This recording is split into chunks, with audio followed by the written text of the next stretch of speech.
Tarot and the four elements, the basics. What are the four elemental forces and why are they important, especially when it comes to tarot readings? You'll find that tarot cards, as well as playing cards, have a correlation. Fire corresponds to clubs, which in tarot are wands. Water corresponds to hearts, which in tarot are cups. Air to spades and swords in the tarot, and earth to diamonds and pentacles in the tarot. The classical elements typically refer to the concepts in ancient Greece of earth, water, air, fire, and ether, which were purported to explain the nature and complexity of all matter in terms of simpler substances.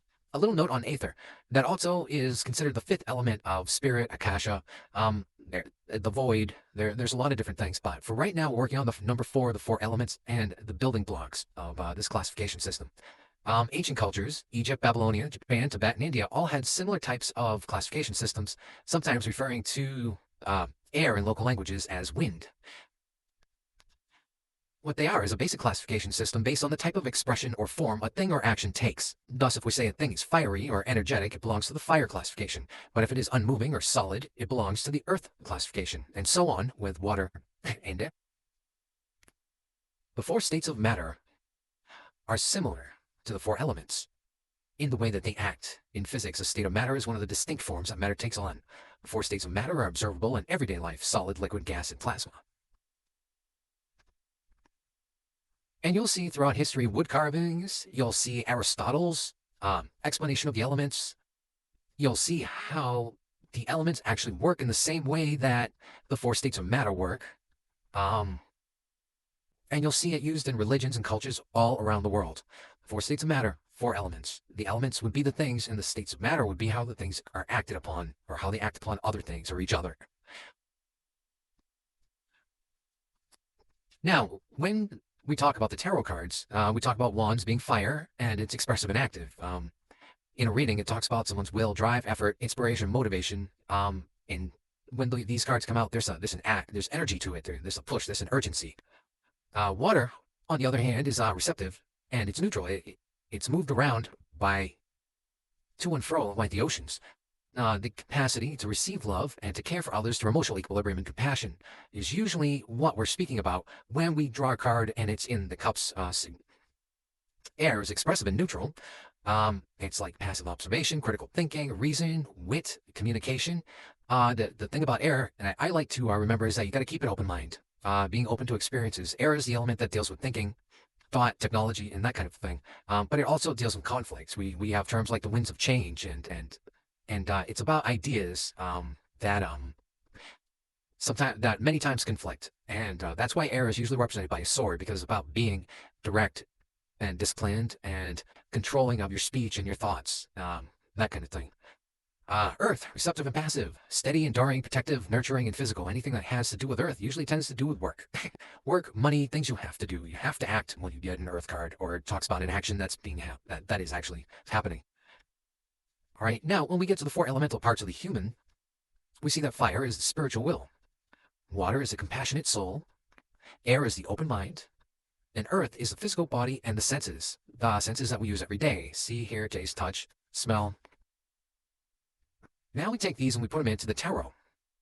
Okay, remember, this is a tarot tutorial about how to work with the 4 elements in a reading. And the 4 elemental suits of the tarot follow the 4 types of experiences we all go through in life. Wands, destiny, purpose. What are we doing? Where do we go from here? Cups, relationships. How are my feelings about this one or the other one? Are weddings happening? Are babies coming? It's all about those kind of relationships, and how you have to be kind of neutral and kind of bounce on the waves of the water in order to stay in a good relationship. Swords, about conflicts, being guarded, keeping your mind sharp, logic, reason. How we get through things. Is someone creating conflict with us? Are we creating conflict with someone else? Is there a way to bring peace? And Pentacles is all about money, career, physical labor, that kind of thing. Now, a little bit on the tarot. The tarot has been used for both games and fortune telling as far back as 1500s, as far back as I can find. Books or written words about them. For many, it's simply a curiosity, but for those familiar with the cards, it's so much more.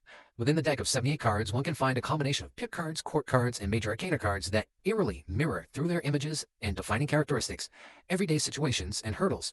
Each card is a particular situation, personality, or archetypal force that influences outcomes and events.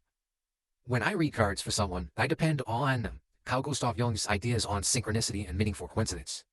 And I've left a link to synchronicity and causality from Wikipedia, which I've left a lot of links from Wikipedia here because they've been great, and you should really try to support them if you can. But that will tell you a little bit more about why I believe the randomness of drawing cards actually works to help someone get on with their life, plan, see a couple steps ahead of them, or what their different paths are. And that's where I anchor it. I anchor a lot of my belief system in Carl Gustav Jung's psychoanalytical thought and forms of Gnosticism. But that's neither here nor there. But what is here is that's why there must be a question or a focus to a tarot reading. If you come into a tarot reading and someone's like, oh, just tell me whatever. Yeah, whatever may pop up, but there's a good chance that it's not going to be what you think because you're not being honest with what your actual question is to the reader or to the cards. Once you're honest with, a lot of it is anybody that says whatever comes up is basically saying, read my mind, show me that some magic or something like that, which is not, and I must repeat, which is not what reading tarot cards is about. And other than reading tarot cards, there are different uses. Now, tarot is also used for self-mastery. Many mystery schools are ancient and current, still use them. Well, I don't want to say ancient, old and current, still use them. Within the tarot has been hidden a system based on alchemical, astrological, hermetic, and Kabbalistic studies. There's hundreds of years of many spiritual people analyzing, meditating, contemplating, and synthesizing a very nice, coherent system of self-mastery. But it's hidden. Because of the way the tarot cards are used for readings and a lot of the gypsy stuff in movies, people don't see that part of the cards. And hopefully this little tutorial will give you an idea of what it's about. Many of these re-emerged during the early 1900s with the Hermetic Order of the Golden Dawn, their members, and their defectors, Mr. Crowley.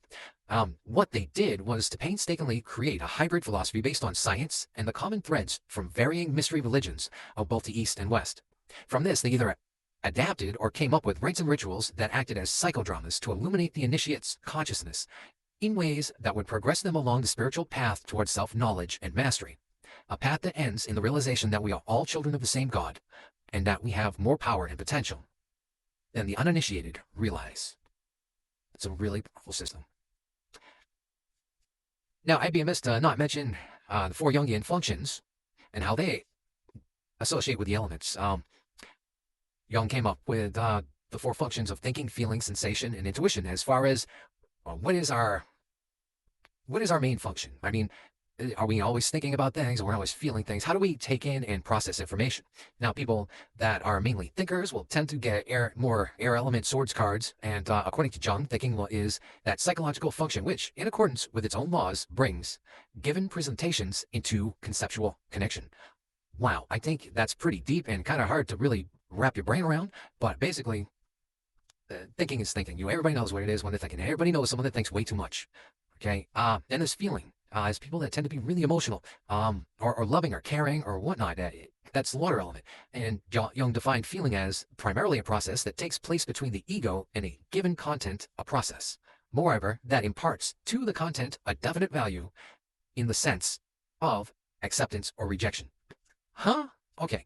So what he's saying is that feeling that we just don't like something, and we have no really good reason to know why. Well, that's what it is. Feeling is like people that they don't have, they can't articulate like a thinking person can what it is that's making them not like something, but these people tend to trust their feelings more than logic or reason, and they actually seem to be a little bit happier. Then we have sensation, which is based on the earth element, and that's tactile sense. That's fingers touching things. Jung presented sensation as that psychological function which transmits a physical stimulus to perception, not only to the outer stimuli, but also to the inner, i.e., to changes in the internal organs. Now, this is really interesting, and you'll find that people, especially in Eastern medicine, they really know what's going on with their bodies because they can literally feel changes in their inner organs because they're attuned to it. And there are a lot of people that are very tactile, and that's what they need. They need things to touch, to feel connected with. These are very practical people, and stability is really important. What they can bump up, it doesn't. As opposed to like a thinking person who would be like rationalizing things, a sensation person would be like, but this is here. This is what it feels like. You can argue it all you want and rationalize all you want, but this is what it is. And that's kind of what we're dealing with when we're dealing with sensation. Intuition, fire element. Intuition is also presented as a basic psychological function. It is that psychological function which transmits perceptions in an unconscious way. Everything, whether outer or inner objects or their associations, can be the object of this perception. Intuition is a really interesting thing because it's more like we get a flash. It's like, oh, that's going to happen, or oh, we get a good feeling, or deja vu, or that's not going to happen, or we can get this done. Intuition is one of those things where our unconscious processes things faster than our thinking, feeling, and sensation, and it gives us a spurt or flash of like something that will come. And it's a really interesting function. A lot of people actually work on that, use that, and these people tend not to be able to write using where their intuitions came from. They can't tell you what feeling brought it about. It's an intuition. It's not something that they can knock up against or say that there's a definitive history.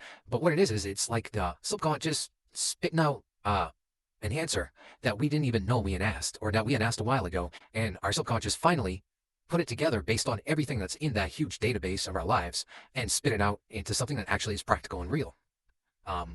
Interesting stuff with the Jungian functions, and you can find out more about those. I also left a link for Wikipedia there. Now, when we look at the 4 suits of the tarot, again, we'll see wands. The interesting thing here is that they also represent directions. As far as in a reading, someone might ask, I'm going on a trip, which way am I going? And if they get wands, it usually means they're going south from wherever they are at that point. But when it talks about what kind of work I'm going to get or what kind of worker am I, you'll find that predominance of wands usually tells you that this person is a service worker, a laborer, a farmer, or something like that. The suit of cups is the element of water, obviously, but also people that work in spiritual, charitable, or the health industry tend to get a predominance of cups. It also represents the western direction. The suit of swords corresponds to the element of air, but it also works, as far as work goes, government workers, military, and people in communications tend to get a predominance of swords, and that's the eastern direction. And pentacles, earth, is a predominance of those. Will show someone that's more like a property owner, a merchant, an entrepreneur, and it talks about the northern direction. Now, if you're going to put it all together, we can see that each card has its own unique way of representing a situation that we're in. Therefore, if we draw an Ace of Pentacles, then we understand that it is about a physical endeavor that will require labor, physical action, resources, and endurance. We will have to look at the situation from a materialistic and financial point of view as opposed to an emotional or idealistic point of view. With the Earth element as the focus of the endeavor, the other 3 suits perform supporting roles based on their relationship with the element of Earth. And I like to take you back to the states of matter and how they interact on each other. And there's a correlation there that I use. If you add fire, willpower to earth, it will harden. Think of clay, a kiln. If you add water or compassion, it will loosen. Think of pouring water onto it to erode the water erodes. Let's just put it that way. And air, reason, to objectively refine the plan.